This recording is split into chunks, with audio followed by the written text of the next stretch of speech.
आज comparative political theory जो हमारा पेपर है, जो हम BA political science Delhi university में पढ़ रहे हैं बीए प्रोग्राम के लिए, उसमें हमारी दूसरी रीडिंग आज है। आपको पता है जो पहली रीडिंग थी वो हमने कंपैरेटिव पॉलिटिक्स क्या है, कंपैरेटिव पॉलिटिक्स क्यों ज़रूरी है, कंपैरेटिव पॉलिटिक्स करने के क्या फ़ायदे हैं, इसके बारे में हमने पढ़ा। आज हमारे सिलेबस की दूसरी रीडिंग है। जिन लोगों के पास रीडिंग है वो प्लीज़ जो दूसरी रीडिंग है उसको आप निकालिए, अपने पन्ने को पलटिए। रीडिंग है, जो लेखक हैं, जो राइटर हैं, जो पॉलिटिकल साइंटिस्ट हैं, उनका नाम है एंथनी जे पैरल। क्या नाम है उनका? हाँ, एंथनी जे पैरल है। इन्होंने जो आर्टिकल लिखा है उसका नाम है from political thought in India to Indian political thought. Anthony Parel ने एक एसे लिखा है, एक किताब है, उसमें उन्होंने एक चैप्टर लिखा है जिसका टाइटल है from political thought in India to Indian political thought. ये जो किताब है, ये जो आर्टिकल है, ये आपको western political thought in dialogue with Asia, western political thought in dialogue with Asia, इस किताब को में ये शामिल है ये लेख, और हम आज इसी के बारे में पढ़ेंगे। तो आज हमारा जो क्लास होगा वो किसके बारे में होगा बताइए?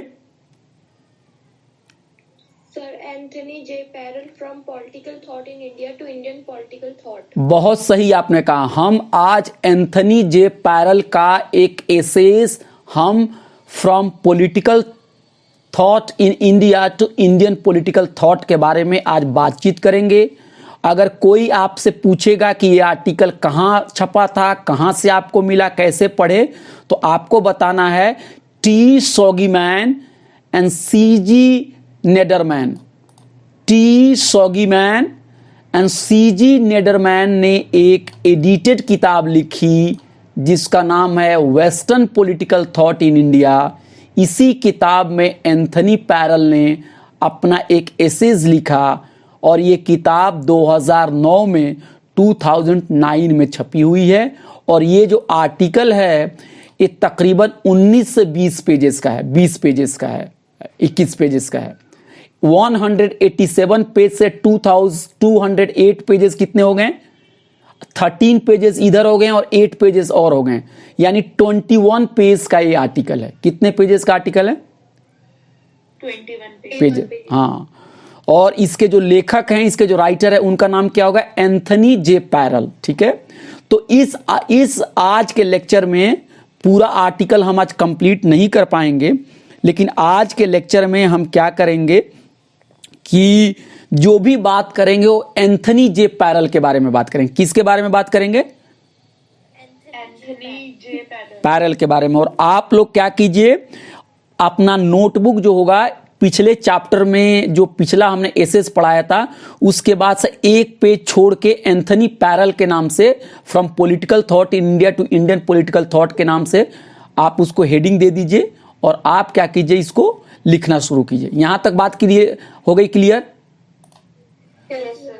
क्या मैंने क्या बताया, कोई समराइज कर पाएगा क्या? कोई बता पाएगा मैं क्या बोल रहा हूं, आप लोगों को कहां तक बात पहुंची? बताइए सर। आपने बोला जो लास्ट क्लास में आपने करवाया था उसके बाद एक पेज छोड़ के उसके बाद नेक्स्ट जो आज हम कर रहे हैं वो स्टार्ट करेंगे। हाँ, स्टार्ट करेंगे। ये जो आज के लेखक है इनका क्या नाम है? पैरल। ठीक है। अब क्या है, अब आइए हम इस ऑथर के बारे में जानते हैं। ऑथर का मतलब होता है लेखक, राइटर। इस राइटर के बारे में हम जाने, क्योंकि होता क्या है कि कभी भी लेखक की जब हम राइटिंग को पढ़ते हैं तो हमें कोशिश करनी चाहिए कि लेखक के बारे में भी जानने के लिए कि लेखक कौन है। तो Anthony J parallel is professor emeritus of political science. He has worked with university of Calgary Canada. ये कनाडा में एक यूनिवर्सिटी है कैलगरी, वहाँ पे ये प्रोफेसर एमिरिटस हैं पॉलिटिकल साइंस सब्जेक्ट के। किस सब्जेक्ट के प्रोफेसर हैं? Political science. और प्रोफेसर एमिरिटस का मतलब क्या होता है आप बताइए, कोई बता पाएगा? प्रोफेसर एमिरिटस का मतलब, प्रोफेसर का तो मतलब हो गया, एमिरिटस का मतलब क्या होता है? सर सेवानिवृत्त सर, मतलब जिनकी वो खत्म हो जाती है सर, काम करने का टाइमिंग और सेवानिवृत्त हो जाना। और कोई बताए? रिटायर। हाँ हाँ वही रिटायर। एमिरिटस प्रोफेसर का नाम आपने सुना होगा, तो क्या मतलब होता है बताइए?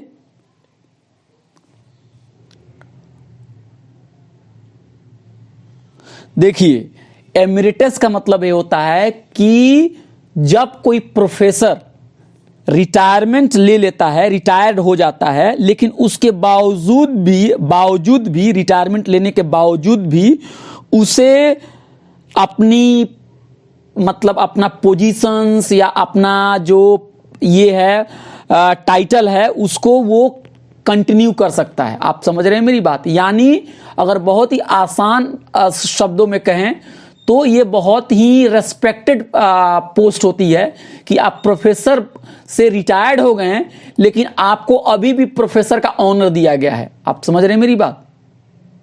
Yes sir. ठीक है, तो ये जब हम किसी को प्रोफेसर एमिरिटस कहते हैं तो इसका मतलब कि वो पॉलिटिकल साइंस या किसी भी सब्जेक्ट का थोड़ा बड़ा ही प्रोफेसर होगा, तभी वो एमिरिटस बना है। तो एंथनी जे पैरल जो हैं वो कनाडा में प्रोफेसर एमिरिटस हैं। किस सब्जेक्ट के हैं? Pol science. पोल साइंस के। Political science. इन्होंने बहुत सारी किताबें लिखी और खासकर इन्होंने गांधी के ऊपर बहुत सारी किताबें लिखी हैं। तो गांधी के ऊपर इनकी 2011 में एक किताब आई थी। इस किताब का नाम है the Cambridge companion to Gandhi.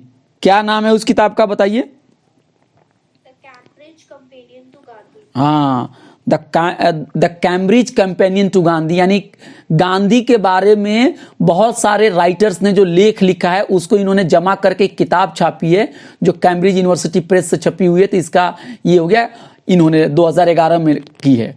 इसके अलावा इन्होंने हिंद स्वराज के ऊपर भी ये किताब लिखी है। हिंद स्वराज किताब किन्होंने लिखी है, कोई बता पाएगा? बोलिए, हिंद स्वराज के लेखक कौन है? Anthony J parallel. नहीं, हिंद स्वराज महात्मा गांधी ने लिखी है किताब।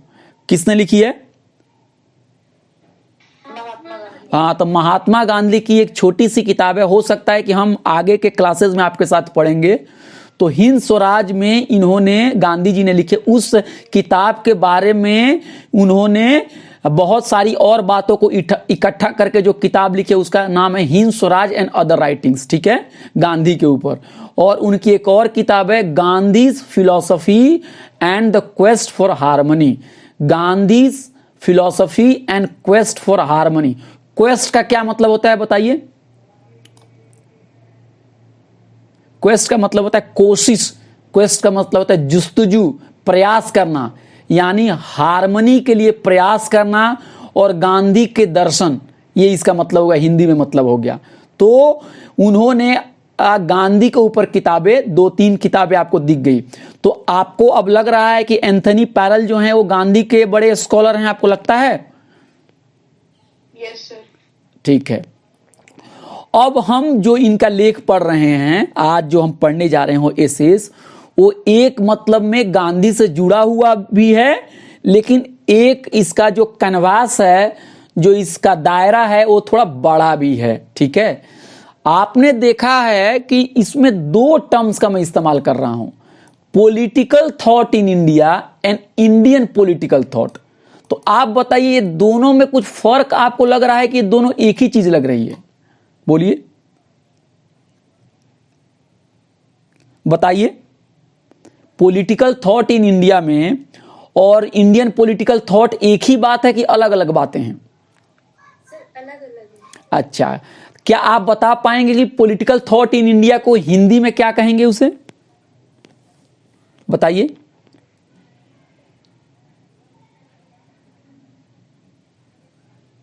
Sir western thought. नहीं नहीं नहीं, मैं कह रहा हूं पॉलिटिकल थॉट इन इंडिया को हिंदी में क्या कहेंगे? हिंदी भाषा में क्या बोलेंगे बताइए? सर पॉलिटिक मतलब राजनीतिक विचार। भारत के राजनीतिक विचार है ना, या भारत में राजनीतिक विचार है ना। और जब हम इंडियन पॉलिटिकल थॉट कहते हैं तो उसका क्या मतलब होता है बताइए? बोलिए। भारतीय राजनीतिक विचार। हाँ, एक है राजनीतिक विचार, भारत के राजनीतिक विचार या भारत में राजनीतिक विचार, और दूसरा हो गया भारतीय राजनीतिक विचार। तो आप बताइए, क्या ये दोनों शब्दों में आपको कुछ फर्क महसूस होता है या दोनों एक ही चीज आपको मालूम पड़ते हैं? बताइए। सर दोनों अलग अलग चीज। कैसे अलग अलग है, कुछ आप बता पाएंगे, हमें रोशनी डाल पाएंगी आप? बोलिए, बताइए। अगर आप पॉलिटिकल थॉट इन इंडिया कहती हैं तो उससे क्या आपका मतलब निकलता है, और जब हम इंडियन पॉलिटिकल थॉट कहते हैं तो उससे क्या मतलब निकलता है? बताइए,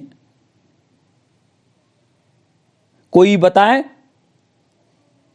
बोलिए। क्लास में अगर कोई पूछता है कि आपको इंडियन पॉलिटिकल थॉट कहना ज्यादा पसंद है कि इंडियन पॉलिटिकल थॉट कहना ज्यादा पसंद है कि पॉलिटिकल थॉट इन इंडिया कहना पसंद है, अगर है तो क्यों है? कोई बता पाएगा?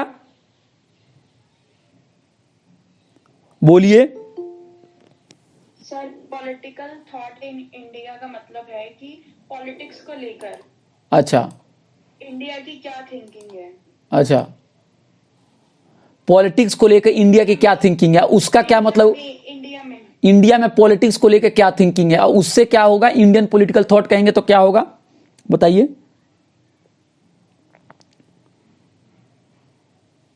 बताइए। सर वो इंडियन पॉलिटिकल थॉट हो गया कि भारत की पॉलिटिक्स मतलब कैसी है, वो उस वे में चला गया। अच्छा, एक है भारत की पॉलिटिक्स। कोई और थोड़ा कोई और अपनी बात रखना चाहेंगे क्लास में? कोई और अपनी बात रखना चाहेंगे? सर भारतीय लोगों की विचारधारा। अच्छा, भारतीय लोगों की विचार। कोई और बोलिए, भारतीय लोगों की विचारधारा। क्या नाम है आपका? ऋषिता। और बोलिए, और लोग और भी अपनी बातें रखिए। क्लास में देखिए, सबको बोलना है, और नहीं बोलना है तो क्लास छोड़ दीजिए, कुछ और काम कीजिए प्लीज। कुछ और काम कीजिए तो अच्छा कीजिएगा ना आप लोग। क्या जरूरत है क्लास करने के लिए जब आपको दिलचस्पी नहीं है इसमें?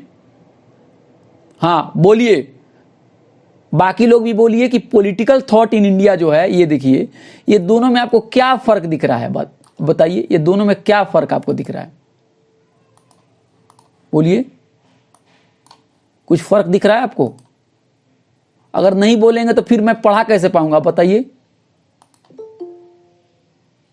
सर जो इंडियन पॉलिटिकल थॉट हो गया वो स्टेट पॉलिसी, वॉर वगैरह से रिलेटेड हो गया कि उसमें क्या थिंकिंग है, पॉलिटिक्स का क्या इन्वॉल्वमेंट है। अच्छा, हाँ। और जो पॉलिटिकल थॉट इन इंडिया है वो हम लोगों की जो क्या थिंकिंग है, हम लोगों की जो राय होती है, हम सोसाइटी की, हम इंडिविजुअल्स की क्या राय है वो होती है।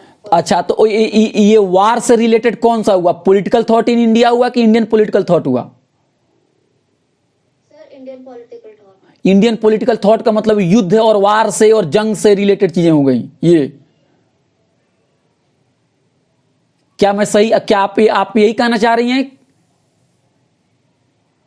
हेलो सर राजनीति मतलब इंडियन पॉलिटिकल थॉट में क्या चीजों को पढ़ेंगे आपने? इंटरनेशनल रिलेशनशिप्स पढ़ सकते हैं उसमें। अच्छा, इसमें इंडियन पॉलिटिकल थॉट में इंटरनेशनल रिलेशंस पढ़ सकते हैं, और पॉलिटिकल थॉट इन इंडिया में क्या पढ़ेंगे?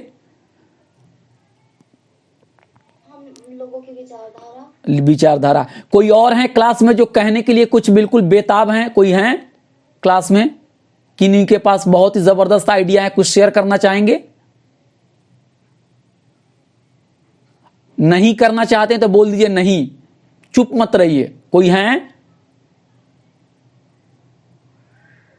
क्लास में बाकी लोगों की आवाज आनी चाहिए। बोलिए, बोलना चाहते हैं आप लोग कि नहीं बोलना चाहते हैं?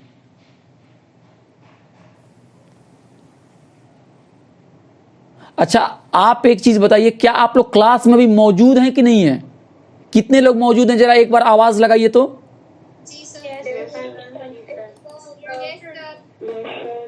तो आपसे मैं पूछ रहा हूं तो क्यों नहीं बोल रहे हैं? एक बार बोलिए तो, कितने लोग मौजूद हैं?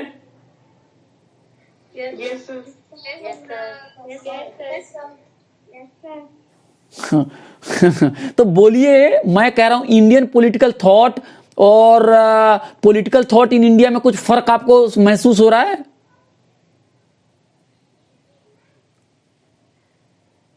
सर, इंडिया पॉलिटिकल थॉट मतलब कि इंडिया का पॉलिटिकल थॉट क्या है, और फिर उस पॉलिटिकल थॉट इंडिया का मतलब है कि इंडिया में पॉलिटिकल थॉट मतलब थॉट क्या है इंडिया के अंदर। तो वो तो दोनों, तो आप एक में भी थॉट कर रही हैं और दूसरे में भी थॉट कर रही हैं, तो फिर फर्क क्या हुआ? तो सर, जब दोनों में थॉट तो दोनों में ही है ना। अच्छा ठीक है, कोई और बोलना चाहेगा?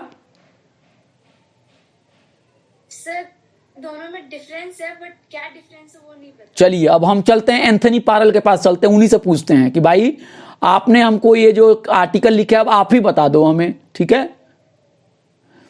चलिए, सबसे दोनों का डिफरेंस ये तो है ना कि एक में है कि भारत की विचारधारा और दूसरी है कि भारत के लोगों की विचारधारा। अच्छा, ये आप कह रहे हैं कि एक में है कि भारत की विचारधारा और दूसरे में भारत के लोगों की विचारधारा। चलिए, ये आपका भी हो गया, लेकिन अब हम चलते हैं एंथनी पैरल के पास। हम उनसे पूछते हैं, पैरल साहब, एंथनी साहब, नमस्ते, आदाब, बताइए दोनों में क्या फर्क है?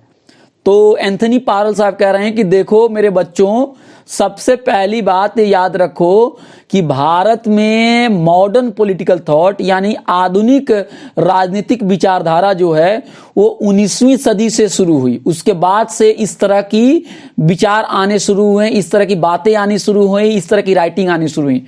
कब से आनी शुरू हुई? 19वीं सदी से। हाँ, क्या आनी शुरू हुई? पॉलिटिकल विचारधारा। हाँ, modern political thought, political thought नहीं, मॉडर्न पॉलिटिकल थॉट, ठीक है? कब से आनी शुरू हुई मॉडर्न पॉलिटिकल थॉट जो है, उसका उदय भारत में कब से हुआ है, उसका जन्म कब से हुआ है? 19वीं सेंचुरी। ये बातें कौन कह रहे हैं?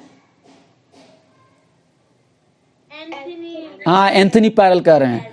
और वो कह रहे हैं, ये बात कहने के बाद वो कह रहे हैं कि जैसे ही भारत में 19वीं सदी या 19th सेंचुरी में ये मॉडर्न पॉलिटिकल थॉट की जब शुरुआत हुई, तो उसके बाद से एक और चीज वहां पे देखी ये गई कि ये जो मॉडर्न पॉलिटिकल थॉट था वो दो हिस्सों में बट गया। आप ऐसा समझ लो कि जैसे कोई एक नदी है, जो नदी क्या हो रही है कि वो बहना शुरू करती है, और कुछ दूर ही जैसे ही थोड़ा ही वक्त गुजरता है, उसके बाद से उसके दो धारे निकल जाते हैं। क्या हो जाते हैं उसके?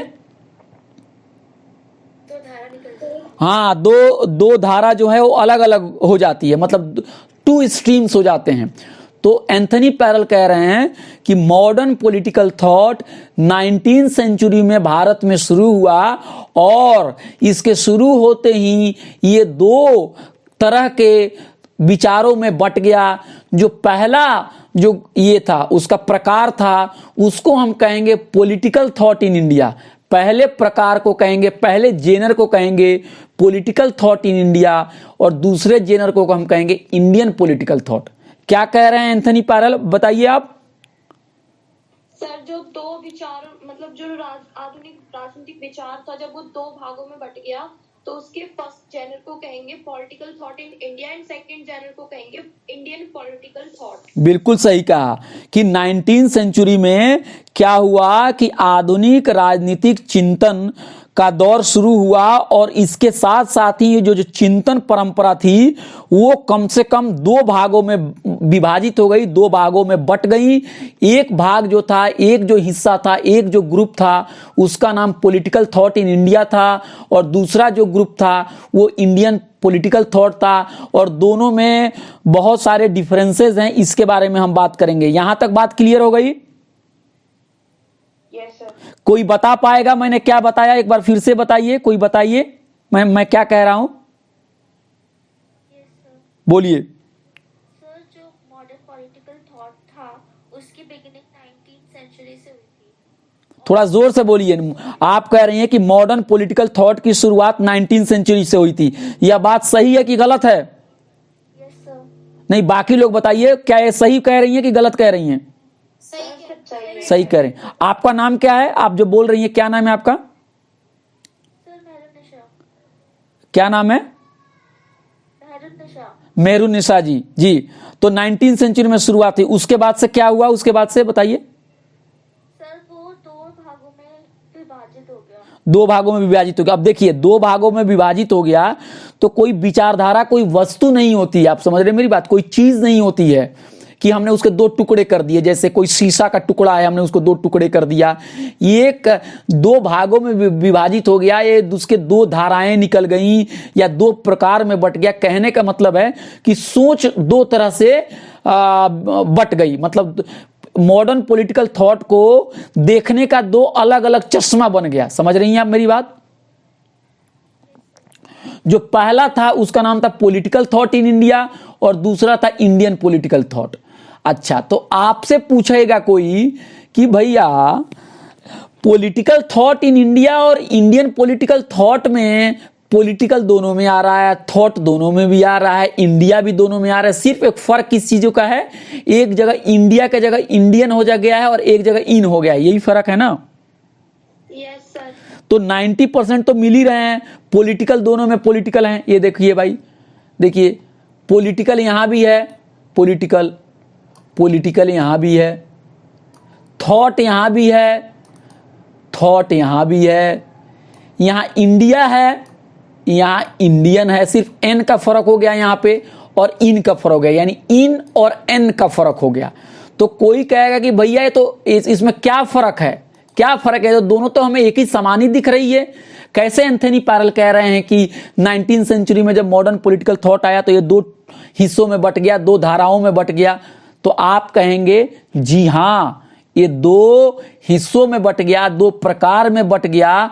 और ये इसलिए बटा क्योंकि दोनों विचारधाराएं जो थी, दोनों जो जेनर थी, उनके अपने अपने अलग अलग इंटेलेक्चुअल फ्रेमवर्क थे। क्या थे उनके?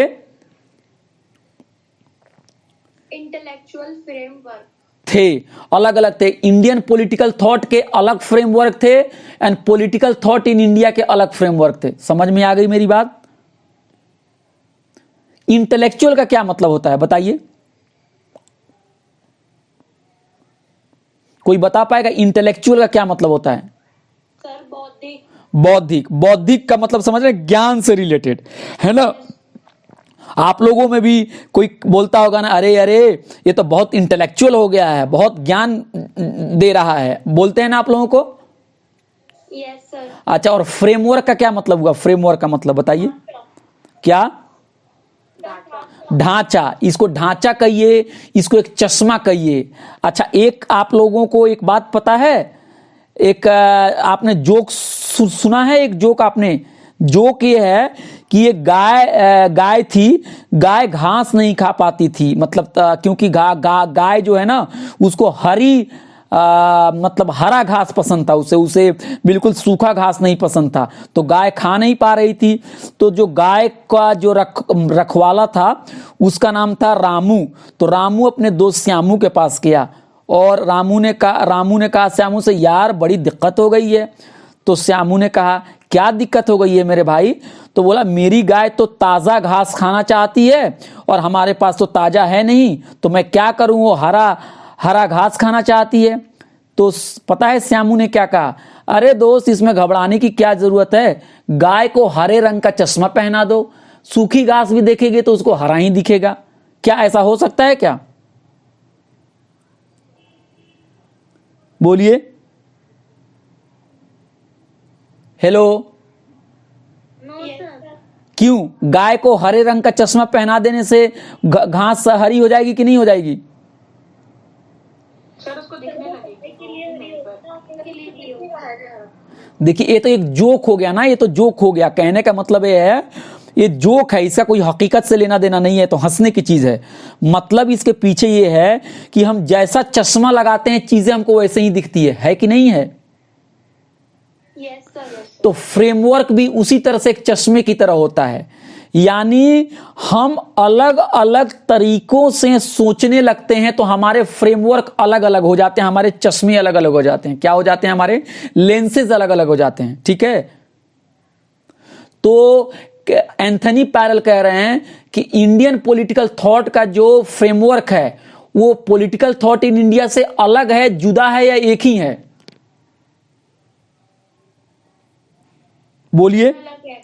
अलग अलग है। ठीक है, अब कोई पूछेगा कि ये फ्रेमवर्क का क्या मतलब होता है, फ्रेमवर्क का क्या मतलब होता है, तो वो भी हम बताएंगे फ्रेमवर्क का क्या मतलब होता है। देखिए, आइए फ्रेमवर्क का क्या मतलब होता है हम बताते हैं। अब आइए इंडियन पॉलिटिकल थॉट में और पॉलिटिकल थॉट इन इंडिया में हम फर्क समझते हैं। पहला फर्क ये होता है कि जो इंडियन पॉलिटिकल थॉट है उसके अपने फ्रेमवर्क हैं और पॉलिटिकल थॉट के अपने फ्रेमवर्क हैं। क्लियर हुआ ये बातें? बोलिए। Yes sir.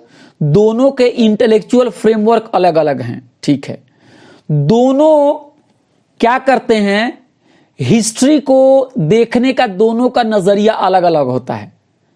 हिस्ट्री को कैसे देखना है, नेचर ऑफ हिस्ट्री कैसे होगी, वो thought in India, political thought in India अलग तरीके से देखेगा और इंडियन पॉलिटिकल थॉट अलग तरीके से देखेगा। ठीक है,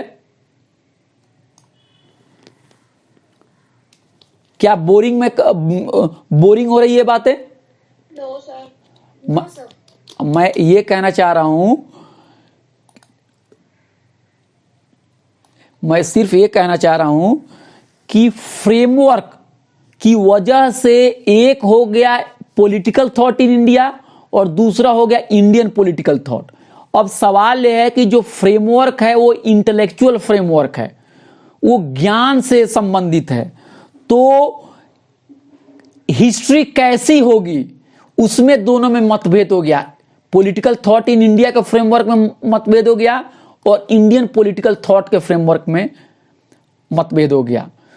पॉलिटिकल कम्युनिटी कैसी होगी, पॉलिटिकल कम्युनिटी यानी जो हमारा एक राजनीतिक समूह जो होगा वो कैसे होगा, इसमें भी दोनों के बीच में अलग अलग व्यूज हो गए। जिंदगी का गोल क्या होगा, जिंदगी के उद्देश्य क्या होंगे, इसको भी लेके लोगों का व्यू अलग अलग हो गया। और समाज में व्यक्ति का क्या रोल होगा, राज्य का क्या रोल होगा, इस पर भी लेके दोनों में अलग अलग मत हो गए। और इसके अलावा रियलिटी क्या है, सत्य क्या है, हकीकत क्या है, कॉस्मोस क्या है, ह्यूमन बीइंग्स की क्या जगह है उस कॉस्मोस में, इन सारी चीजों को लेके क्या हुआ, पॉलिटिकल थॉट इन इंडिया और इंडियन पॉलिटिकल थॉट क्या हुआ, आपस में बट गए। क्या हुआ, आपस में बट गए। मतलब जैसे आपका एक डिसिप्लिन पॉलिटिकल साइंस है कि नहीं है, और एक डिसिप्लिन आपका हिस्ट्री है, एक डिसिप्लिन आपका सोशियोलॉजी है, एक डिसिप्लिन आपका इंग्लिश लिटरेचर है। तो अलग अलग डिसिप्लिन में आप देखते होंगे कि उनके सब्जेक्ट मैटर अलग होते हैं, उनके कॉन्सेप्चुअलाइजेशन के तरीके थोड़े अलग होते हैं, तभी तो अलग अलग डिसिप्लिन बना है ना, बनाए कि नहीं बना है? Yes yes. जैसे आप देखते होंगे हिस्ट्री अगर आप पढ़ रहे हैं तो हिस्ट्री में ज्यादातर जो फोकस का एरिया होता है वो क्या होता है, हम किसी भी चीज को, किसी भी घटना को एक लंबे क्रम में उसको देखते हैं। हम जब हिस्ट्री की बात करते हैं तो उसमें हम नैरेटिव की बात करते हैं, जब हम हिस्ट्री की बात करते हैं तो हम उसमें एविडेंस की बात करते हैं, डॉक्यूमेंट्स की बात करते हैं, और जब हम पॉलिटिकल साइंस की बात करते हैं हम तो ज्यादातर सत्ता, राज्य, शक्ति, युद्ध, वार, इन सब चीजों के बारे में हम बात करते हैं। तो जब पॉलिटिकल थॉट इन इंडिया में जिन लोगों ने काम किया, उनके सोचने का तरीका, जो इंडियन पॉलिटिकल थॉट के ट्रेडिशन में जिन लोगों ने काम किया, उनके सोचने के तरीके से अलग था, और उनकी राय जो थी वो किस तरह का राज्य होगा, किस तरह के उसमें इंडिविजुअल होंगे, हकीकत कैसी होगी, उसके अलावा किस तरह की पॉलिटिकल कम्युनिटी होगी, किस तरह के विचार होंगे, जिंदगी का गोल क्या होगा, इस तरह की चीजों को लेके उनमें बंटवारा हो गया। यहां तक बात आ गई क्लियर? बोलिए। Yes sir. और एक और बात याद रखिएगा कि ये जो पॉलिटिकल थॉट इन इंडिया और इंडियन पॉलिटिकल थॉट जो है, इसको ऐसा मत समझिए कि ये कोई आम और इमली की तरह है कि चलो आम के पेड़ में आम लग गए और इमली के पेड़ में इमली लग गए। बेसिकली ये एंथनी पायरल ने जितने भी स्कॉलर्स हैं, जितने भी पॉलिटिकल साइंटिस्ट थे या जितने भी विचारक थे, उनके विचारों को अपनी सुविधा के मुताबिक दो ग्रुप में बांट दिया है। आप समझ रहे हैं मेरी बात? कोई उन्होंने अपने आप को नहीं बांटा, उन्होंने अपने आप को नहीं बांटा, ये एंथनी पैरल बांट रहे हैं। और एंथनी पैरल ये कह रहे हैं कि देखो भाई, भारत में राजनीतिक आधुनिक विचारधारा जो है वो 19वीं सदी में शुरू हुई, और शुरू होने के बाद जो भी विचारक थे वो अपनी सोच की वजह से, अपने तरीके की वजह से अलग हो गए, और उन्होंने अलग अलग तरीकों से इतिहास के बारे में सोचा, अलग अलग तरीकों से राज्य के बारे में सोचा, अलग अलग तरीकों से आपको जिंदगी का मकसद क्या है, गोल क्या है, उसके बारे में सोचा, अलग अलग तरीके से उन्होंने राजनीतिक समूह यानी पॉलिटिकल कम्युनिटीज कैसे होगा इसके बारे में सोचा। और देखते ही देखते उनके बीच में बहुत सारी असमानताएं हो गई, बहुत सारे डिफरेंसेस हो गए, और इस वजह से वो दो हिस्सों में बट गए और वो दो कैंप बन गया। और हम एक एक करके दोनों कैंप के बारे में बात करेंगे। ये बात यहां तक क्लियर हुई? Yes sir. क्या बताया मैंने? मुझे कोई समराइज करके बता पाएगा कोई इस क्लास के अंदर में आपने क्या सुना? Yes sir. बोलिए। सर आपने अभी तक यही पढ़ा है कि जो political thought in India and Indian political thought, modern political thought. हाँ हाँ जी सर, मैं स्टार्टिंग से बता रहा हूँ सर। उसके अंदर एंथनी जे पैरल ने बताया है कि जो मॉडर्न पॉलिटिकल थॉट्स थे वो दो हिस्सों में बट गए। नहीं, पहले बताइए कि इसकी शुरुआत 19वीं सदी में हुई। हाँ, 19th सेंचुरी में हुई। इसकी शुरुआत 19th सेंचुरी में हुई थी जी। उसके बाद ये जो राजनीतिक विचार थे, आधुनिक राजनीतिक विचार, जी जी जी, एंथनी जे पैरल के अनुसार दो धाराओं में बट गया था। दो धाराओं में बट गया था, दो उसके ग्रुप्स बन गए। हाँ सर, फर्स्ट था political thought in India and second था इंडियन पॉलिटिकल थॉट। बिल्कुल सही कहा। पहला ग्रुप का नाम था पॉलिटिकल थॉट इन इंडिया और दूसरे का नाम था पहले का नाम था पॉलिटिकल थॉट इन इंडिया और दूसरे का नाम था इंडियन पॉलिटिकल थॉट। ये दोनों के बीच में किस बातों पे लेके मतभेद था बताइए? सर, इनमें समानता होने के बाद भी इनके बीच काफी असमानताएं थी, क्योंकि सर इनका इंटेलेक्चुअल जो फ्रेमवर्क था वो दोनों धाराओं का अलग अलग। नहीं, आप ये कहिए कि इन दोनों ग्रुप के बीच में इंटेलेक्चुअल फ्रेमवर्क अलग हो गया दोनों के बीच में। हाँ, उनके सोचने का तरीका अलग हो गया। किन किन विषयों पे उन्होंने अलग अलग तरीके से सोचा बताइए? सर, हिस्ट्री ऑफ नेचर और जो सामाजिक नहीं, हिस्ट्री ऑफ नेचर नहीं, नेचर ऑफ हिस्ट्री, मतलब हिस्ट्री कैसा होना चाहिए, उसका स्वभाव, हिस्ट्री क्या है, हिस्ट्री को लेके। जी हाँ, इतिहास को लेके उनके विचार अलग हो गए हैं। लेकर और सामाजिक राजनीति को लेकर। बिल्कुल सही, सामाजिक राजनीति को लेके हो गया। जिंदगी का गोल और मकसद क्या है उसको लेके उनके सोच अलग अलग हो गए। अच्छा, अब देखिए, अब आपसे कोई पूछेगा इतिहास के बारे में, उनकी सोच अलग हो गई। तो आप एक बात बताइए, भारत देश जो है वो भारत देश हिंदू मुसलमान सिख ईसाई का है या भारत देश सिर्फ हिंदुओं का है? बताइए। सर सबका है। सबका है। कोई इस अलग राय रखते हैं? No sir. नहीं रखते हैं। अच्छा, एक चीज और बताइए, क्या भारत के अंदर, तो इसमें इतिहास को लेके आपके क्लास में तो डिफरेंसेस नहीं है बहुत सारे लोगों का, लेकिन बहुत लोग मानते हैं कि नहीं, कि इंडिया में हिंदू को ही ज्यादा पावर मिलना चाहिए, हिंदू ही जो है वो, मतलब कहने का मतलब देश को लेके ज्यादा लॉयल है और बाकी जो रेस हैं वो उतने लॉयल नहीं। इस तरह की सोच कुछ लोग सोचते हैं कि नहीं है, जो सांप्रदायिक सोच के लोग हैं? ये सर मेंटालिटी होती है। मेंटालिटी होती है। तो इतिहास को लेकर लोगों के बीच में अलग अलग मतभेद होते हैं कि नहीं होते हैं? अच्छा, आप बात बताइए, क्या आपको लगता है कि अशोका, मतलब अशोक थे वो महान राजा थे, उन्होंने अच्छा काम किया?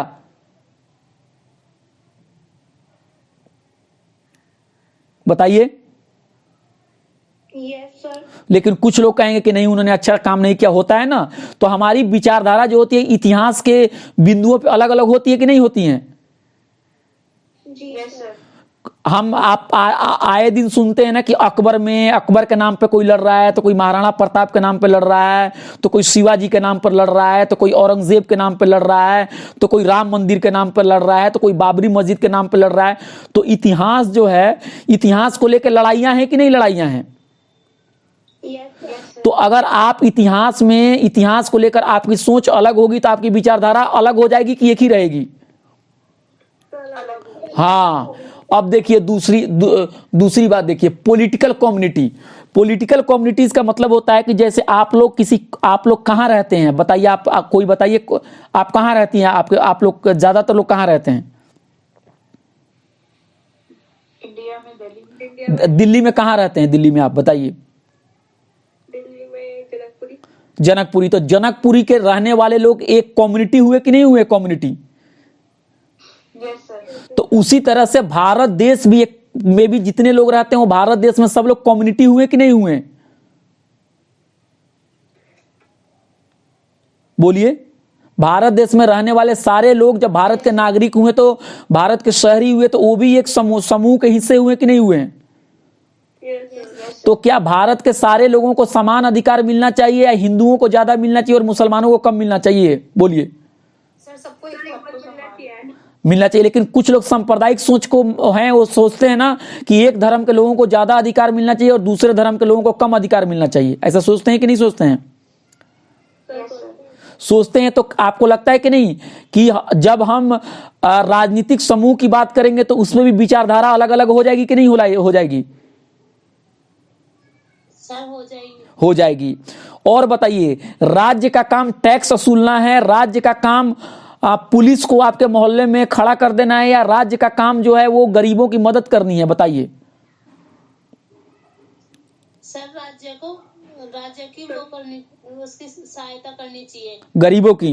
लेकिन कुछ लोग कहते हैं कि नहीं, राज्य का काम है टैक्स वसूलना, ज्यादा से ज्यादा राज्य का काम है कि पुलिस को ही खड़ा करना। तो इसमें भी लोगों की राय अलग अलग हो जाएगी कि नहीं हो जाएगी। अच्छा, आप एक बात बताइए, अगर सरकार के पास 100 रुपए हैं तो सरकार को वो सैलरी हथियार खरीदने में लगाना चाहिए, या उस पैसे से दवाई खरीद के अस्पताल में इलाज कराना चाहिए गरीब लोगों का, आप बताइए। सर गरीब लोगों का इलाज कराना। लेकिन कुछ लोग कहते हैं कि हथियार नहीं खरीदोगे तो तथाकथित आतंकवादी लोग देश पर हमला कर देंगे और उनको ठीक करने के लिए हथियार खरीदना पड़ेगा। ऐसी बातें लोग कहते हैं कि नहीं कहते हैं। अगर आप किसी कॉलोनी में रहती हैं और वहां पे वेलफेयर एसोसिएशन ने कुछ पैसा जमा किया, मान लीजिए कहीं से चंदा इकट्ठा हुआ, तो उस पैसे से वहां काम करने वाले नौकर के बच्चों के लिए किताबें खरीदनी चाहिए, या वहां पे कांटेदार जाली लगा देनी चाहिए उस कॉलोनी के आसपास, ताकि बाहरी लोग ना आ पाए, बताइए। लेकिन बहुत लोग को लगता है ना कि हाँ, दीवार उठा दो, गेट लगा दो, कांटेदार लगा दो, इलेक्ट्रिक लगा दो कि कोई बाहर का ना पाए। ऐसा सोचने वाले लोग हैं कि नहीं सोचने वाले हैं। सर सिचुएशन पे डिपेंड करता है। अगर वहाँ पर चोरियां हो रही है उस कॉलोनी में, अगर चोरियां हो रही तो लगा दो, की आवश्यकता है। ठीक है। और मान लीजिए आप, और जिसके घर में कुछ ही नहीं है उसकी क्या चोरी होती है, आप बताइए। तो उसके लिए तो रोटी ज्यादा जरूरी है। मान लीजिए मैं भिखारी आदमी हूं, मुझे खाने को नहीं है, तो मेरे लिए तो ज्यादा जरूरी ये है ना भाई, रोटी है ना। तो किसके लिए पहले काम होना चाहिए, रोटी के लिए या कांटेदार तार लगाने के लिए। क्या रोटी के लिए। लेकिन कुछ लोग ऐसे भी होंगे जो कहेंगे नहीं, कांटेदार तार लगा दो। बोलते हैं कि नहीं बोलते हैं लोग। गरीब लोग मरे या जिंदा हो उससे क्या लेना है, हमें तो कांटेदार तार लगा देना है ना। तो हमारी सोच जो होती है, अच्छा जिंदगी का मकसद क्या है, जिंदगी का मकसद अमीर बनना है कि जिंदगी का मकसद समाज में गरीबों के लिए काम करना है और लोगों के लिए काम करना है, बताइए। लोगों के लिए काम करना सर, गरीब लोगों के लिए समाज में हेल्प करनी। लेकिन बहुत लोगों को लगता है ना कि एक बढ़िया सा कार हो जाए, एक बढ़िया सा घर हो जाए, हमारी फैक्ट्री हो जाए, हमारे कंपनी में लोग काम करें, हमारे नौकर चाकर हो जाए, हमको लोग बड़ा कहे, हमारे लोग गुलाम हो जाए। ऐसी सोच वाले भी लोग होते कि नहीं, अपने स्वार्थ के लिए। सर यस, बहुत सारे हैं। बहुत सारे हैं ना। तो अब आपको समझ में आ गया ये बात कि इतिहास को लेके जिंदगी का मकसद क्या है, जिंदगी कैसी होनी चाहिए, राज्य के क्या अधिकार होने चाहिए, समाज कैसा होनी चाहिए, अर्थव्यवस्था कैसी होनी चाहिए, इसको लेके लोगों के विचार अलग अलग हो जाते हैं कि नहीं हो जाते हैं। यस सर, हो जाता है। तो जब लोगों के अलग अलग विचार हो जाएंगी तो ग्रुपिंग हो जाएगी कि नहीं हो जाएगी। हो जाएगी सर। तो इसी वजह से 19वीं सेंचुरी में जो मॉडर्न पॉलिटिकल थॉट था वो दो हिस्सों में बट गया। किन किन दो हिस्सों में बटा? Sir political thought in India and Indian political thought. बहुत सही, आप लोग बहुत ही अच्छा समझ रहे हैं। अब चलिए, अब जो पहला जो ग्रुप है उसका नाम लिख दीजिए। जो पहला, अब हम बात करेंगे यहां पे पॉलिटिकल थॉट इन इंडिया के बारे में बात करेंगे। अभी हम अब अगले क्लास में बात करेंगे आपको, अगले क्लास में हम बात करेंगे आपको इसके बारे में। किसके बारे में करेंगे बात? इंडियन पॉलिटिकल थॉट के बारे में बात करें। अभी हम क्या बात कर रहे हैं? अभी हम बात कर रहे हैं आपको पॉलिटिकल थॉट इन इंडिया के बारे में। हाँ, अभी हम बात करें political thought in India.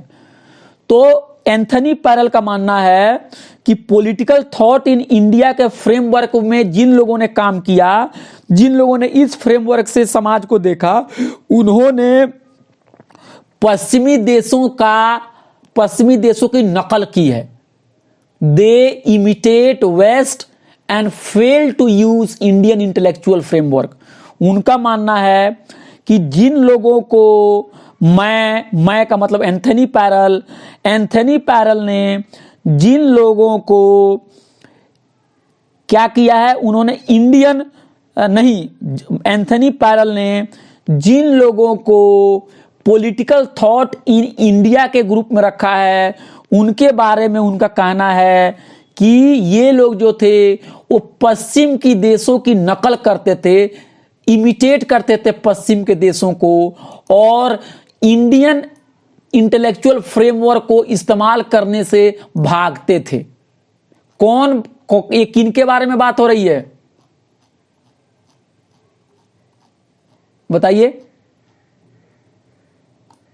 Hello, political thought in India. हाँ, ये वाले ग्रुप का, ये लिख लीजिए, कंफ्यूजन नहीं होना चाहिए। इनके बारे में बात हो रही है, ये इनके बारे में बात हो रही है,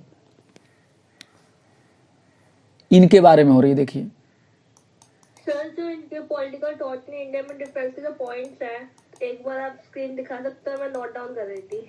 वो तो मैं कर रहा हूं, लेकिन एक बार ऊपर लिख लीजिए एक बार कि हम अभी जो बात कर रहे हैं पॉलिटिकल थॉट इन इंडिया के बारे में बात कर रहे हैं। बस यही मैं कहना चाह रहा हूं। फिर वो उसके जो डिफरेंस जो पॉइंट आप एक्सप्लेन कर रहे हो ना, मैं साथ साथ लिख भी रही थी।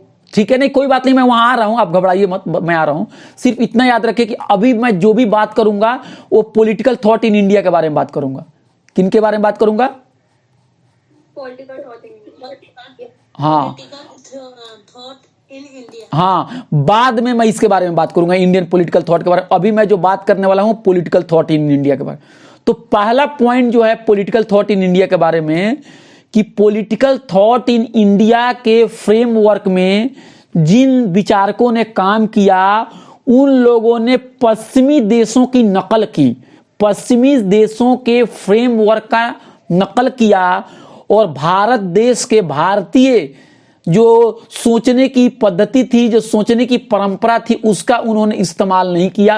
उसके वो करीब नहीं थे। वो किसके करीब थे?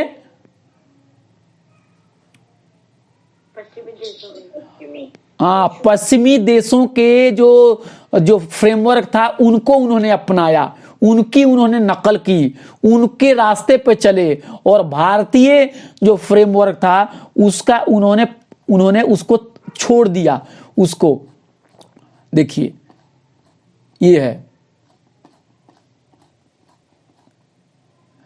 दे imitate west and fail to use with Indian intellectual framework. यहां दे का मतलब है, दे का मतलब ये हो गया आपका, ये दे का मतलब हो गया थिंकर्स। देखिए, thinkers of political thought in India.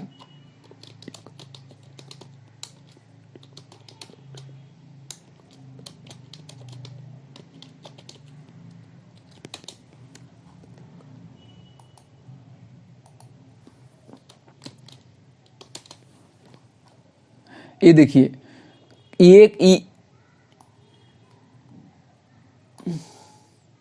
ये देखिए,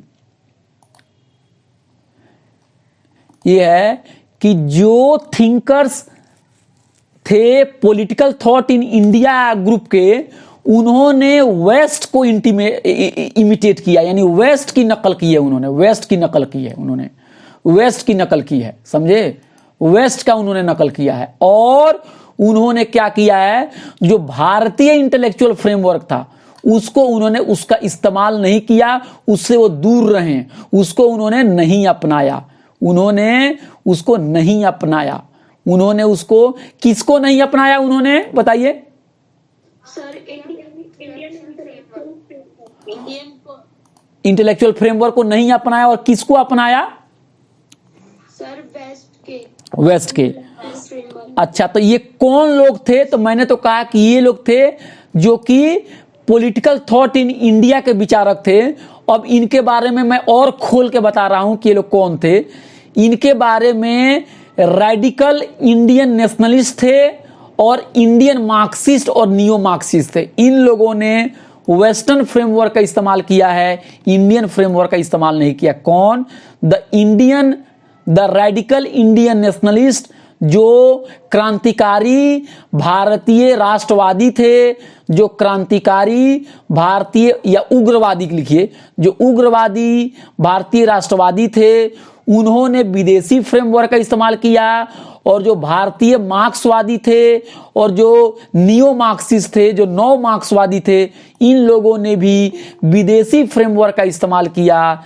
इन लोगों ने देसी फ्रेमवर्क का इस्तेमाल नहीं किया, इन लोगों ने भारतीय फ्रेमवर्क का इस्तेमाल नहीं किया। इन लोगों ने क्या किया, इन लोगों ने ज्यादातर जो फ्रेमवर्क है वो यूरोप के फ्रेमवर्क की ही इन्होंने नकल की।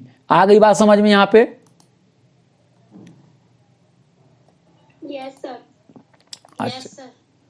अच्छा, तो जो रेडिकल इंडियन नेशनलिस्ट थे, उनका गोल था कि वो क्या चाहते थे। रेडिकल, कोई पूछेगा भाई रेडिकल इंडियन नेशनलिस्ट कौन थे, क्रांतिकारी या ये उग्रवादी भारतीय राष्ट्रवादी कौन थे, उग्रवादी भारतीय राष्ट्रवादी कौन थे? तो वो ऐसे लोग थे जो भारत को एक आधुनिक राज्य बनाना चाहते थे, भारत को एक आधुनिक मॉडर्न बनाना चाहते थे और होमोजीनियस नेशन स्टेट बनाना चाहते थे। होमोजीनियस नेशन स्टेट बनाना चाहते थे। होमोजीनियस का मतलब है कि, होमोजीनियस का क्या मतलब होता है बताइए, कोई बता पाएगा होमोजीनियस का क्या मतलब होता है? सर वो अपने देश के लिए जो भी करना चाहते थे वो अपने भारतीय के ऊपर करना चाहते थे। नहीं, होमोजीनियस का मतलब होता है एक ही तरह का। क्या होता है होमोजीनियस का? क्या मतलब होता है? सिमिलर। मतलब वो, और नेशन स्टेट का मतलब क्या होता है? राष्ट्र राज्य। वो एक ही रंग का राष्ट्र राज्य बनाना चाहते थे। अब इसका क्या मतलब हुआ, आप जरा सोच के बताएंगे। एक ही रंग का राष्ट्र राज्य बनाना चाहते, इसका क्या मतलब हुआ? मतलब जिस पर डिफरेंसेस ना हो। नहीं, मॉडर्न नेशन जैसा बाहर है वैसा हमारे इधर। नहीं, पीस। नहीं। एक बात बताइए आप मुझे, जो गुलदस्ता होता है, तो गुलदस्ता में एक ही रंग के फूल होते हैं कि कई तरह के रंग के फूल होते हैं? एक तरह का। गुलदस्ता के अंदर में जो बुके होता है उसमें एक ही रंग के फ्लावर होते हैं कि कई तरह के फ्लावर होते हैं? आप बताइए। ठीक है। और जब आप लोगों में से कितने लोग हैं जो पार्क में गए हैं, बाग में गए हैं, गार्डन में गए हैं? बताइए। किसी ने पार्क और गार्डन को देखा है? Yes sir. कितने दिन में आप लोग जाते हैं पार्क में? बताइए।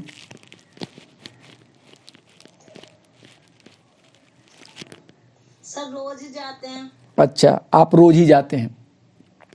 Yes sir. तो आप जब, वॉक में जाते हैं। ठीक है, तो जब आप रोज ही जाते हैं, जाती हैं, तो एक चीज आप मुझे बताइए कि जब आप रोज जाती हैं तो बाग के अंदर में एक ही तरह का फूल आपको दिखता है, फ्लावर दिखता है, कि तरह तरह का फ्लावर और प्लांट दिखता है? सर डिफरेंट डिफरेंट कलर के वो होते हैं, फ्लावर होते हैं उसमें। लेकिन अगर कोई कहेगा कि नहीं, मैं बाग में कई तरह के फ्लावर नहीं रहने दूंगा, मैं एक ही रंग के फ्लावर को रहने दूंगा, बाकी को उखाड़ के फेंक दूंगा, तो ये बात उसकी सही है या गलत है? तो होमोजीनियस का मतलब होता है कि अगर हमने राष्ट्र को एक बाग मान लिया, एक गार्डन मान लिया, तो होमोजीनियस राष्ट्र बनाने का मतलब ये हुआ कि हमने उस बाग में एक ही तरह के फूल खिलाने के लिए हमने क्या किया, प्लान कर लिया। तो ये आइडिया डेंजरस आइडिया है या ये आइडिया बहुत ही अच्छा आइडिया है? सर डेंजरस आइडिया है। क्यों डेंजरस आइडिया है, बताइए? अगर सर सारे राष्ट्र को एक सा बना देंगे तो अगर हम उसमें अलग अलग चीज का वो ही नहीं कर पाएंगे तो फिर वो अलग कैसे लगेगा? बिल्कुल सही। एक राज्य को, पूरे भारत को एक ही रंग में रंग लेंगे तो फिर बाकी लोगों का क्या होगा? और कोई कुछ कहना चाहेगा? बोलिए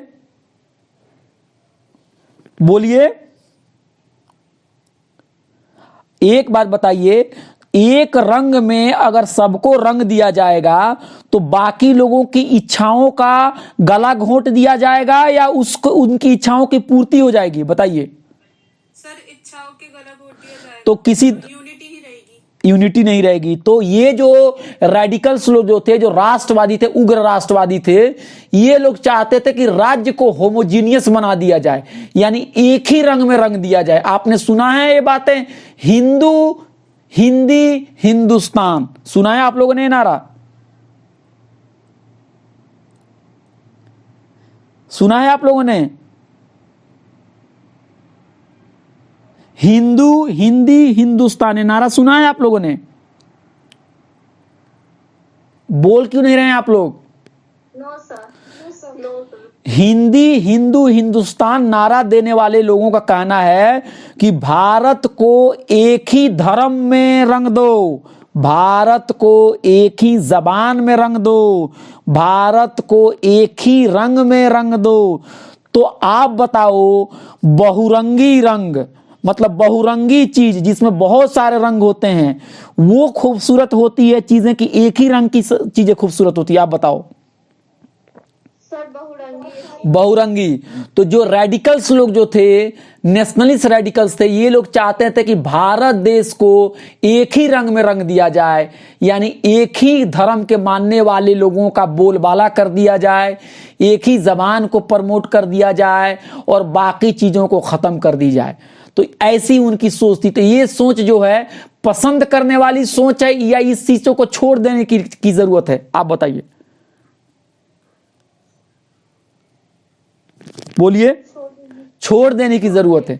हाँ, और ये भी चाहते हैं, ये लोग ये भी चाहते थे, रेडिकल नेशनलिस्ट लोग जो ये भी चाहते थे कि पश्चिम देशों की तरह भारत भी मिलिट्री तौर से, सैनिक तौर पे फौजी ताकत बन जाए और एक आर्थिक ताकत बन जाए, इकोनॉमिक पावर भी बन जाए भारत, और भारत एक मिलिट्री पावर भी बन जाए। और उन लोगों के लिए जो इंस्पिरेशन थे, जो उन लोगों के लिए जो जिनसे वो लोग बहुत ही ज्यादा प्रभावित हुए थे, वो भारतीय ना होके वो विदेशी लोग थे, वो उन्होंने वेस्टर्न लोग थे। और उनमें एक नाम था हार्बर्ट स्पेंसर का। क्या नाम था उनका? स्पेंसर। हार्बर्ट स्पेंसर जो थे, इनके बारे में बताऊंगा कि वो इंग्लैंड के एक बहुत बड़े फिलोसोफर एंड बहुत बड़े सोशियोलॉजिस्ट थे। और इसके अलावा जो एथनिक नेशनलिज्म जो है, समझ रहे हैं मेरी बात, जो एथनिक नेशनलिज्म है उससे भी वो बहुत ज्यादा प्रभावित थे। एथनिक का क्या मतलब होता है बताइए? एथनिक का मतलब बता सकते हैं कोई?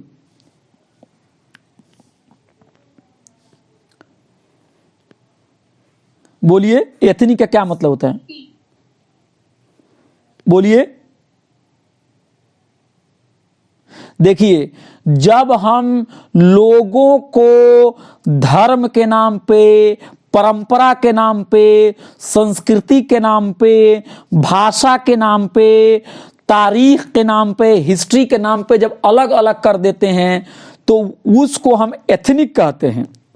तो एथनिक नेशनलिज्म का मतलब ये हुआ कि ऐसा राष्ट्रवाद जो परंपरा पे, जो संस्कृति पे, जो धर्म पे, जो भाषा पे, जो तारीख पे आधारित हो। तो ये जो लोग थे, उग्र राष्ट्रवादी लोग थे, ये लोग किस पे यकीन करते थे? ये लोग एथनिक नेशनलिज्म में यकीन करते थे। और एथनिक नेशनलिज्म जो इनका था, ये जो आइडिया था, इसको इन्होंने यूरोप से बोरो किया था, वहां से उधार लिया था। खासकर जर्मनी में ये विचारधारा काफी चल रही थी, काफी उसका बोलबाला था, और उन्होंने वहीं से इसको उधार लिया था। ये बातें क्लियर हुई? अच्छा, अब मैंने आपको कहा कि हर्बर्ट स्पेंसर के बारे में आपको जानना पड़ेगा कि हर्बर्ट स्पेंसर कौन है। हर्बर्ट स्पेंसर का जन्म 1820 में हुआ था, उनकी मृत्यु 1903 में हुई थी। वो इंग्लैंड में पैदा हुए थे और वो एक बहुत ही असरदार, बहुत ही इन्फ्लुएंस रखने वाले सोशियोलॉजिस्ट थे और एक बहुत बड़े फिलोसोफर भी थे, दार्शनिक भी थे, समाजशास्त्री थे, और उनके विचारों को बहुत लोग उनका बहुत असर था बहुत सारे लोगों पे। और उन्होंने इवोल्यूशन की थियरी है, इवोल्यूशन की जो थियरी है उसको उन्होंने ये किया, समर्थन किया। इवोल्यूशन का मतलब क्या होता है आपको पता है? बोलिए, इवोल्यूशन किसे बोलिए? सर, क्रमागत उन्नति। हाँ, क्रमागत उन्नति, विकास। इवोल्यूशन का मतलब होता है ये कि जिस तरह से जो शरीर है ना, शरीर, जिस तरह से शरीर कैसे होता है, आप देखिए शरीर को देखिए, इसको देखिए, पेड़ को देखिए, पेड़ को देखते हैं ना आप पेड़ को देखते हैं तो पेड़ में क्या करते हैं? पहले सीड डालते हैं कि नहीं डालते हैं? सीड मतलब बीज डालते हैं कि नहीं डालते हैं?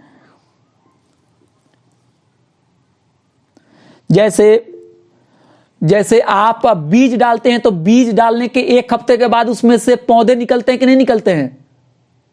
Yes sir. फिर पौधे के बाद से हाँ, पौधे के बाद पत्तियां निकलती है और पत्तियां निकल के ऐसे ऐसे ऐसे ऐसे ऐसे ऐसे वो ऐसे ऐसे उसमें विकास होने लगता है। जैसे यहाँ पे देखिए, यहाँ पेड़ है, पेड़ के बाद एक पत्ती आई, पत्ती के बाद तो टहनी आई, थोड़ा बड़ा हुआ, बड़ा होते होते एक विकास हो गया। तो ये जो था, इन्होंने विकास के सिद्धांत को इन्होंने माना था, स्पेंसर ने माना था। और विकास का जो सिद्धांत था, ये 19वीं शताब्दी में बहुत ही ताकतवर एक सिद्धांत बन के आया था, जहां पे लोगों का मानना ये था कि दुनिया में हर चीज क्रमागत तरीके से विकास हो रही है। जैसा आपने चार्ल्स डार्विन का भी नाम सुना होगा कि पहले जो इंसान था वो, या फिर जीव जंतु थे, वो छोटे जीव जंतु थे, उनका जो जीने का जो तरीका था या जो उनके बॉडी के स्ट्रक्चर थे वो उतने कॉम्प्लेक्स नहीं थे। पहले सिंपल से कॉम्प्लेक्स की तरफ बढ़ते चले गए। आपने सुना नहीं है? सिंपल से कॉम्प्लेक्स होते चले गए। तो हार्बर्ट स्पेंसर जो थे वो इवोल्यूशन की थियरी में भी यकीन करते थे। इंग्लैंड के थे, सोशियोलॉजिस्ट थे, फिलोसोफर थे। 19वीं सेंचुरी में उनका जीवन काल है। और उनका मानना था कि इंडिविजुअल यानी व्यक्ति और साइंस जो है उसको प्रमुखता देने की जरूरत है। इंडिविजुअल को और साइंस को प्री एमिनेंस देने की जरूरत है, उनको प्रमुखता देनी जरूरत है। और प्रमुखता किसके ऊपर देनी है? रिलीजन के ऊपर देनी है। यानी वो साइंस के मुकाबले में रिलीजन को ज्यादा अहमियत देते थे। और उस जमाने में एक भारतीय हुआ करते थे जिनका नाम था श्याम जी कृष्णा वर्मा। श्याम जी कृष्णा वर्मा एक भारतीय थे जिनका जन्म 1857 में हुआ था। इनकी मृत्यु 1930 में हुई थी। वो स्पेंसर के आइडिया से बहुत ही प्रभावित थे। इनका जन्म श्याम जी कृष्णा वर्मा का जो जन्म था वो गुजरात में हुआ था। बाद में वो इंग्लैंड में गए, वहां पे उन्होंने बैलियोल कॉलेज ऑक्सफोर्ड से उन्होंने ग्रेजुएशन किया। बैलियोल कॉलेज ऑक्सफोर्ड से उन्होंने 1882 में पीएचडी की। और वो जो थे श्याम कृष्णावर जी जो थे वो बहुत ही ज्यादा वो प्रभावी थे, स्पेंसर थे। और श्याम जी कृष्णावर जी जो थे, जो उस जमाने में जो भारतीय थे, समझ रहे हैं मेरी बात? जो भारतीय थे उनके ऊपर भी उनका बहुत बड़ा असर था। किनके ऊपर असर था?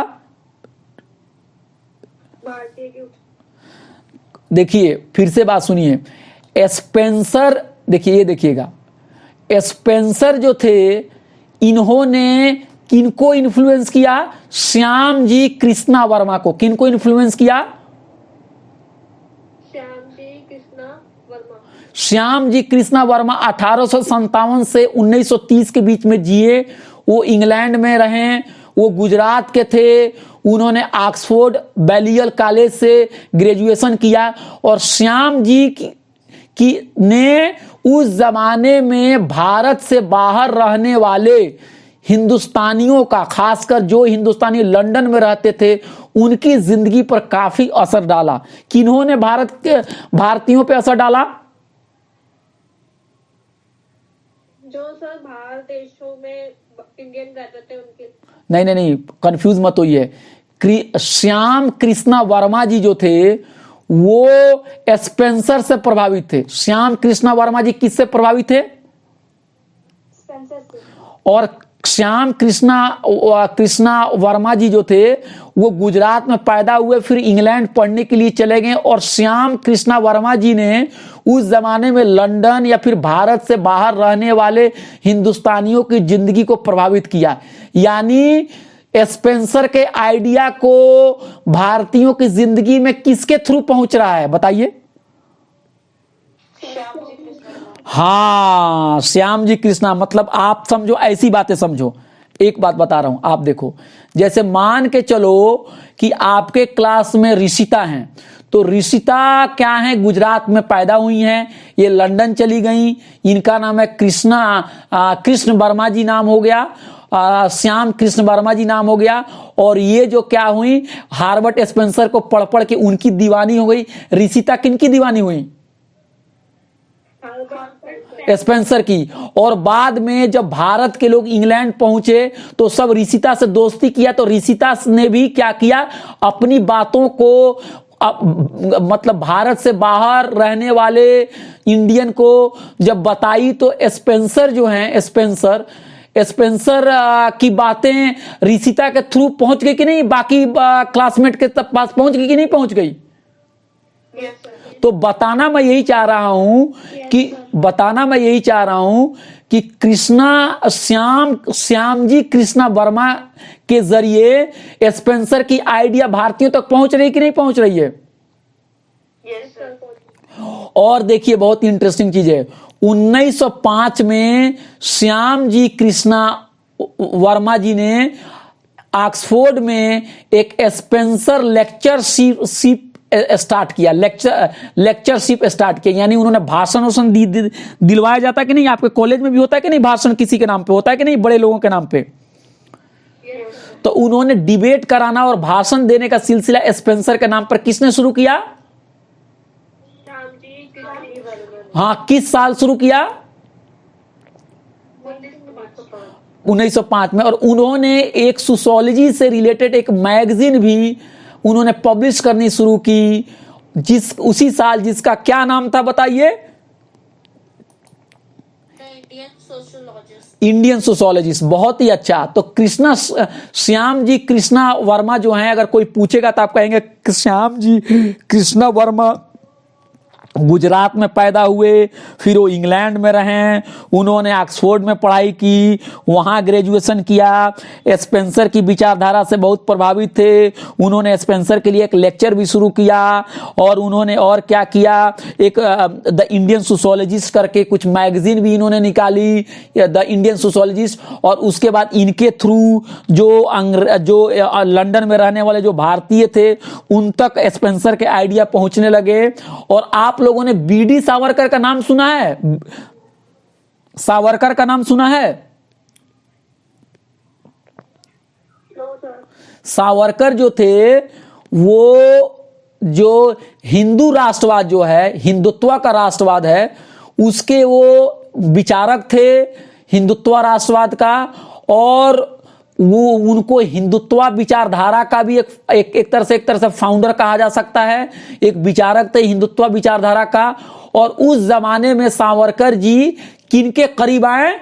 वो आ गए श्याम जी कृष्णा वर्मा जी के करीब में आए, और फिर सावरकर को क्या हुआ, उन्होंने श्याम कृष्णा जी ने जो थे उन्होंने उनको मदद की, और मदद करने के बाद सावरकर, बीडी सावरकर जो थे, जिनकी पैदाइश 1883 में हुई और 1966 में मरे, वो लंदन पहुंच गए। कहां पहुंच गए? लंदन। और इनको वहां आने में किन्होंने मदद की थी? श्याम जी श्याम जी कृष्णा वर्मा ने मदद की। और सावरकर कौन थे? हिंदुत्व विचारधारा के क्या हैं? वो विचारक भी हैं और फाउंडर भी हैं, और हिंदू राष्ट्रवाद के क्या हैं? विचारक हैं। क्या है? हिंदू राष्ट्रवाद के विचारक हैं ना। और वहां पे जब सावरकर गए तो सावरकर ने वहां पे जो राष्ट्रवादी गतिविधियां वहां पे शुरू की, और वो बहुत ही वहां पे एक्टिव हो गए हैं लंदन में। और वहां पे 1909 में उनको सर विलियम कर्जन, जो कि उस जमाने में लॉर्ड मॉर्ले जो थे, जो secretary of state of India थे, उनके असैसिनेशन के इल्जाम में उनको गिरफ्तार किया गया, और सावरकर गिरफ्तार हो गए। और 1911 से 1924 तक उन्होंने जेल में अपना वक्त गुजारा, और इसी जेल के दौरान में उन्होंने हिंदुत्व नाम की एक किताब लिखी, Hindutva who is a Hindu. ये किताब हिंदू राष्ट्रवाद है। इस किताब के लिए ये क्या है? बहुत ही महत्वपूर्ण डॉक्यूमेंट है। क्या है ये? इम्पोर्टेंट बुक है। सावरकर ने कौन सी किताब लिखी? हिंदुत्व। तो Hindutva who is a Hindu. और एंथनी पैरल का भी मानना है कि हिंदू नेशनलिज्म जो है, ये विचारधारा भी इंडियन पॉलिटिकल थॉट के अंदर में नहीं आती है। किसके अंदर में आती है? ये आती है पॉलिटिकल थॉट इन इंडिया के अंदर में आती है, क्योंकि इसने यूरोप से एथनिक नेशनलिज्म को उधार लिया। ये जो चिंतन जो है हिंदुत्व नेशनलिज्म है, वो भारतीय न होकर विदेशी है। क्या है ये? हिंदू नेशनलिज्म विचारधारा देसी नहीं होके, भारतीय नहीं होके, कौन सी बात है? वेस्ट से ली गई है। कहां से ली गई है? खासकर यूरोपियन एथनिक नेशनलिज्म है, वहां से ली गई है ना। और एथनिक नेशनलिज्म का मतलब होता है राष्ट्र ज्यादा अहम है व्यक्ति के मुकाबले में। व्यक्ति के संबंध में हम राष्ट्र को ज्यादा अहमियत देंगे, और एक तरह के जो ग्रुप होते हैं, एथनिक ग्रुप होते हैं, उनको ज्यादा ताकत दी जाती है, ज्यादा पावर दी जाती है, ज्यादा बोलबाला होता है उनका, और बाकी ग्रुप को उतना बोलबाला नहीं होता है। और एथनिक नेशनलिज्म के में क्या होता है कि जो अल्पसंख्यक होते हैं, जो माइनॉरिटीज होते हैं, उनके साथ बुरा सलूक किया जाता है, उनके साथ हॉस्टिलिटी के साथ सलूक किया जाता है, उनके साथ सस्पिशन के साथ सलूक किया जाता है, उनको देशद्रोही समझा जाता है, उनको गद्दार समझा जाता है। और इस तरह सावरकर का जो इंटेलेक्चुअल फ्रेमवर्क है वो पॉलिटिकल थॉट के अंदर में आता है, न कि इंडियन पॉलिटिकल थॉट के अंदर में आता है, क्योंकि ये भी विचारधारा जो है वो विदेश से ली गई है। ये विचारधारा ये यूरोपियन से बोरो है। इसने इंडियन पॉलिटिकल थॉट का इस्तेमाल न करके इसने पॉलिटिकल थॉट इन इंडिया का इस्तेमाल किया है। और सावरकर के साथ साथ एक MS गोलवरकर थे, जो कि RSS राष्ट्रीय स्वयंसेवक संघ के प्रेसिडेंट थे। ये 1906 से 1973 के बीच में इनकी जिंदगी है, और इन्होंने 1939 में एक किताब लिखी है, we or our nationhood defined. इस किताब में इन्होंने भी जर्मन नेशनलिज्म की बात की है, जर्मन नेशनलिज्म के विचार को समर्थन किया है। और इन्होंने भी, इनकी भी जो सोच थी गोलवारकर की, वो सोच भी विदेश से प्रभावित थी, और इन्होंने रेसिज्म को सपोर्ट किया है। और ये सारी की जारी जो सोच थी, ये जो सोच थी, ये भी विदेशी थी, और इसलिए ये सोच को भी हम पॉलिटिकल थॉट इन इंडिया में रखते हैं, हम इंडियन पॉलिटिकल थॉट में नहीं रखते हैं। क्योंकि हमने शुरू में ही कह दिया आपको कि जो इंडियन पॉलिटिकल थॉट है वो देसी है, भारतीय उसका फ्रेमवर्क है, और जो पॉलिटिकल थॉट इन इंडिया है इसका फ्रेमवर्क वेस्टर्न है, इसका फ्रेमवर्क भारतीय नहीं है, ये नकल करता है। तो अब आप मुझे एक सवाल का जवाब दीजिए कि जो हिंदू राष्ट्रवाद की जो विचारधारा है वो इंडियन पॉलिटिकल थॉट के अंदर में आएगी कि पॉलिटिकल थॉट ऑफ इंडिया के अंदर में आएगी? बोलिए बोलिए। मैं कुछ कह पॉलिटिकल, क्यों पॉलिटिकल थॉट इन इंडिया का आएगी ग्रुप में, बताइए। बिकॉज सर जो हिंदुत्व पॉइंट जिन्होंने दिया था वो थे सावरकर प्रभावित थे श्याम जी कृष्णा वर्मा से, कृष्णा वर्मा प्रभावित थे किनसे? स्पेंसर से, हार्बर्ट स्पेंसर से। हाँ, स्पेंसर से प्रभावित थे जो कि एक वेस्टर्न थे। लास्ट हम ये कह सकते हैं कि स्टार्टिंग से एंडिंग तक हमारी वेस्टर्न थॉट्स ही है जो हिंदुत्व में आई है। बिल्कुल, लेकिन उसमें एक चीज ऐड कर लीजिए कि जो हम कृष्णा स्वामी के बारे में बात कर रहे हैं, तो मेरा ये कहने का मतलब नहीं कि सावरकर जो थे, म्यूट कीजिए जरा। हाँ, मैं ये नहीं कह रहा हूं कि सावरकर सिर्फ श्याम जी कृष्णा वर्मा के अलावा और उन्होंने कुछ नहीं देखा। मैं सिर्फ इतना ही कहना चाहता हूं कि श्याम जी कृष्णा वर्मा भी उस जमाने में स्पेंसर और यूरोपियन विचारधारा से बहुत प्रभावित थे और सावरकर भी उनके करीब गए। लेकिन सावरकर ने जो एथनिक नेशनलिज्म यूरोप का है उससे प्रभावित हुआ, यूरोप के और सारे स्कॉलर से प्रभावित हुआ। और इस तरह हम देखते हैं कि उनकी जो विचारधारा है उसमें वेस्टर्न जो फ्रेमवर्क है उसका असर दिख रहा है, उसकी ताकत दिख रही है, उसका जोर दिख रहा है। भारतीय चिंतन परंपरा का जोर उसमें नहीं दिख रहा है। ये बात ये क्लियर हुआ कुछ? और कोई कुछ कहना चाहता है? कोई सवाल है आप लोगों के? कोई सवाल है आपके? बताइए,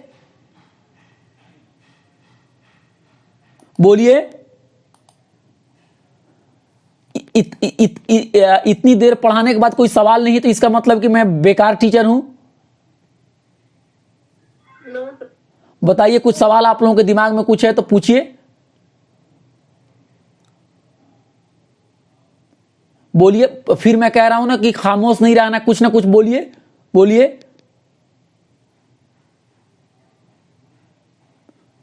क्लास में आप लोग हैं? Yes sir. बोलिए तो सारे लोग एक बार बोलिए तो एक बार। एमएस गोलवलकर के बारे में बता दीजिए दोबारा। एमएस गोलवलकर के बारे में है कि एमएस गोलवलकर आरएसएस राष्ट्रीय स्वयंसेवक संघ के प्रेसिडेंट थे। उन्होंने एक किताब लिखी है जिसका नाम है उस किताब का नाम है we or our nationhood defined. ये किताब है 1939 में लिखी गई है। और सावरकर की तरह गोलवलकर जो भी थे वो जो जर्मनी के जो आइडियाज थे एथनिक नेशनलिज्म से, उससे वो भी प्रभावित थे और उन्होंने भी रेसिज्म को सपोर्ट किया है। और वो भी जो थे भारतीय चिंतन परंपरा का इस्तेमाल करने के बजाय उन्होंने भी जो वेस्टर्न फ्रेमवर्क है उसी का उन्होंने इस्तेमाल किया है। और ये जो फ्रेमवर्क है, ये फ्रेमवर्क जो है वो माइनॉरिटीज के खिलाफ है, ये दो दीगर कमजोर तबके के खिलाफ है। और जो किताब उन्होंने 1939 में लिखी है उसका नाम है we or our nationhood defined. We or our nationhood defined. और कोई सवाल बताइए? No sir. और कोई सवाल नहीं है तो हम नेक्स्ट क्लास हम लोगों की कब है बताइए? 21 को। तो ठीक है, अब हम 21 को क्लास लेंगे। आप लोगों से यही मेरी गुजारिश है कि आप लोग इस चैप्टर को देख लीजिए फिर जाके, है ना, क्योंकि अभी ये चैप्टर को मुझे लगता है कम से कम एक क्लास और लग सकता है या लगने के लिए 2 क्लास भी लग सकते हैं। तो हम आगे के क्लास में हम इन सारी चीजों के बारे में भी बात करेंगे, ठीक है। और आप लोगों से मेरी गुजारिश ये है कि आप लोग क्लास में जरूर रहिए, सवाल कीजिए और पूछिए। तो अब जो मैंने बताया वो क्लियर हो गया? Yes sir. कोई दिक्कत? No sir. ठीक ठीक है, चलिए तो हम नेक्स्ट क्लास में मिलते हैं।